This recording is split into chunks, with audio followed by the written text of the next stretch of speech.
Hello mga kaisla, for today's video, i-flex ko lang ang manlalaro mula sa bayan ng Cagayan Silio na unang nakasungkit ng gintong medalya para sa secondary division ng aming bayan. Siya po yung nakikita nyo na may athlete number na 0407. Sobrang napahanga niya ako dahil alam nyo ba na dalawang event ang halos magkasabay ang nilaro niya. Sa video na to, ipinakilala sila bilang mga manlalaro ng long jump. Umexit lang siya saglit upang makapaglaro sa 400 meter hurdles.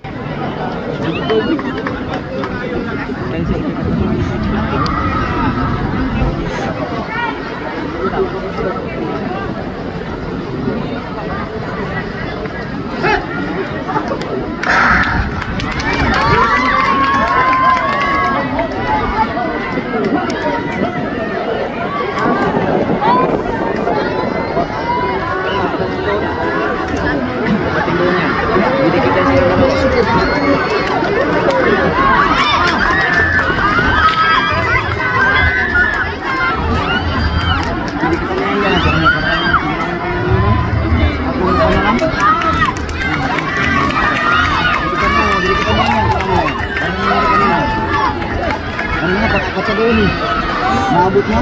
Kanina pangkapat siya. Ubutan niya, tinan mo. Yung ginawa niya kanina ganyan eh. Ha?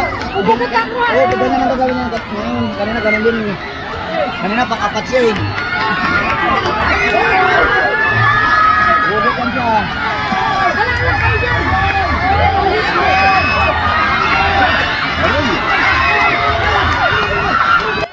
At napanalunan niya ang silver medal sa event na to.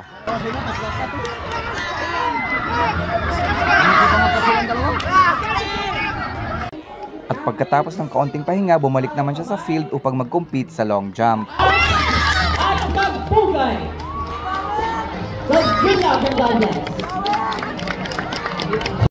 At dito napanalunan niya ang unang gintong medalya para sa bayan ng Cagayan Silio sa secondary division. Ganyan siya kalupit mga kaisla, kaya isang pagpupugay sa iyo, Johnny Boy Sanico.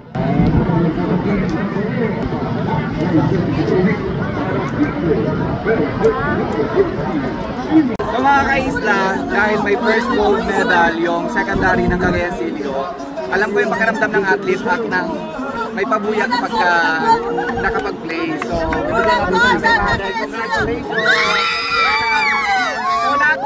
Sa makakapag-gold sa Team Cagayan Silio, may 500 pesos po galing kay Kaisla. So abangan natin yung laro nila bukas. Maraming salamat sa panonood. Paalam!